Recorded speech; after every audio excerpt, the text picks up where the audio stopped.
Hello, I'm Cecil Roberts.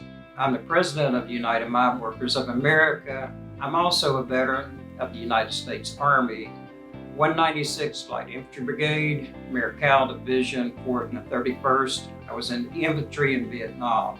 I'd like to take a moment to recognize my good friends at the Union Veterans Council, particularly Will Addick, who heads that organization up. I'd like to give a shout out to my good friend Dave Simmons, president of the West Virginia Council of Vietnam Veterans.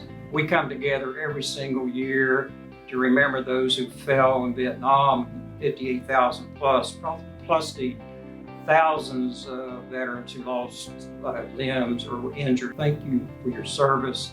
I'd like to give a special shout out to VFW 8363 at Chesapeake, West Virginia. I'm a member of the VFW there, and I want to thank all of the organizations who honor veterans every single day and perform a service for this country. If I could just share one story as we do this remembrance.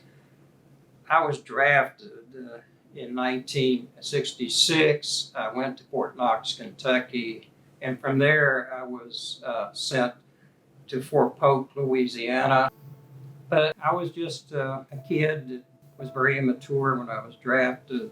I was asked to fall out of formation along with about 15, 20 other members of our platoon, because we were going to be a part of an honor service to go to a funeral for a Vietnam soldier who was killed in combat. We did not know this soldier. We'd never met him. We did not know his background, but we had the honor of carrying the soldier. So we got off the bus, and if anybody's ever been to a military funeral, you realize that's very orderly. We stood at attention by a hearse, and we knew the family was at the graveside. When that hearse opened up and we put our hands on that coffin, the mother started crying, and we couldn't react to that, obviously.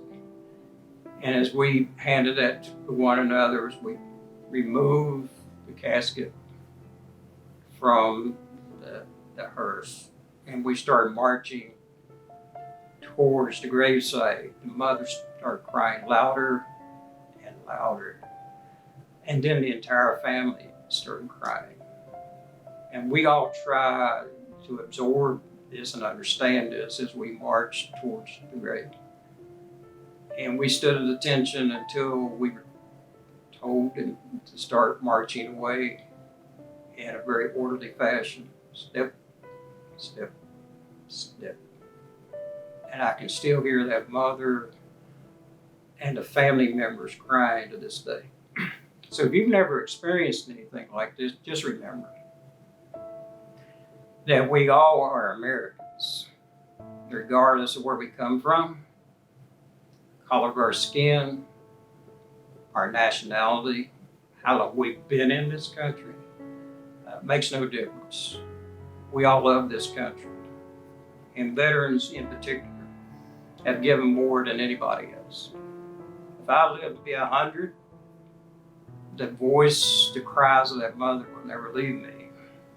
So just think about that when we start saying, well, I don't like this person, I don't like that person, I hate this individual, I hate this group.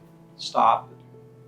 We're all Americans, and let's start acting like it. I want to take this opportunity to thank all veterans who have served our country, whether that was World War II, Korea, Vietnam, the Mideast, every conflict that we've had, plus all veterans who served somewhere in the world, whether it was in the United States or another country. This is a day I'd like to say thank you for your service.